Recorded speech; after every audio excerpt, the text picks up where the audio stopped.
What's your first thought when you hear the term serial killer? You think that's a scary topic to think about, right? That they're inhuman, crazy, psychopaths. But serial killers are humans too. My goal today is to break down a serial killer's mind and to help you better understand that they're not just crazy. Many are very intelligent as well.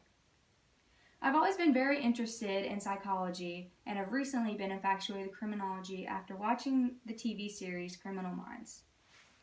Serial killers are very complex characters with many different agendas, illnesses, and motivations. Today I'm going to help you better understand what goes on inside the mind of a serial killer. There are many aspects that contribute to the upbringing of a person that lead to them maybe being a serial killer in the future. If your family life isn't good, you're more than likely to become a criminal or, in less extremities, a delinquent. The National Museum of Crime and Punishment states that serial killers with unstable family life, with criminal, psychiatric, or alcoholic histories cause terrible relationships with them. Trauma is another aspect that can contribute to the upbringing of a serial killer. Trauma is introduced to children. If you're introduced to trauma as a child, you're more than likely to become a serial killer.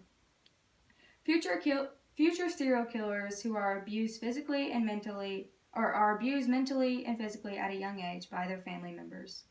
This behavior instills child's feelings of humiliation, helplessness, feelings which they later seek to instill on their victims, as it states in the National Museum of Crime and Punishment. Illness is the last aspect.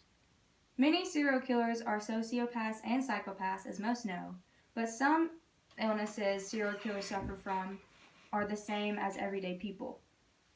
Take OCD, for example, or obsessive-compulsive disorder. This is a mental disorder which causes behaviors that drive them to do is a mental disorder people have with unwanted thoughts, feelings, ideas, sensations, and behaviors that drive them to do something over and over. Regular people with stable jobs and relationships experience this. Another mental illness is borderline personality disorder. This is a disorder that impacts the way you think, feel about yourself and others, causing problems in everyday life, and includes a pattern of unstable, intense relationships, disoriented self-image, and extreme emotions of impulsiveness.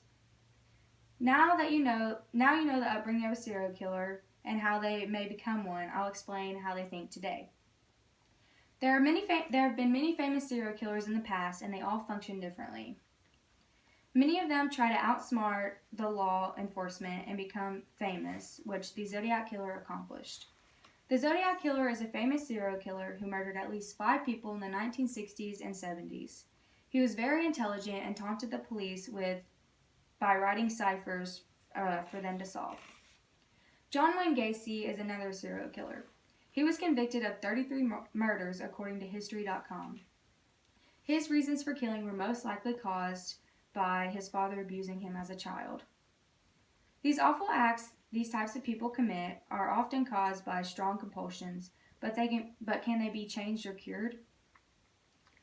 The answer to this is ultimately no. Once a serial killer gets a taste for killing, he is more than likely to continue killing. And most of the time, he doesn't even want to stop because he feels emotion that he can't feel any other way.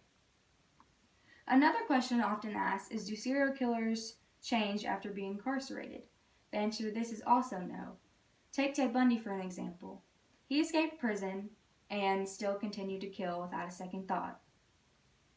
In conclusion, serial killers are more complex than most people think. Murderers are very compulsive and are driven to perform certain acts, to experiment or feel certain emotions. I hope you now better understand what goes on inside the mind of a serial killer.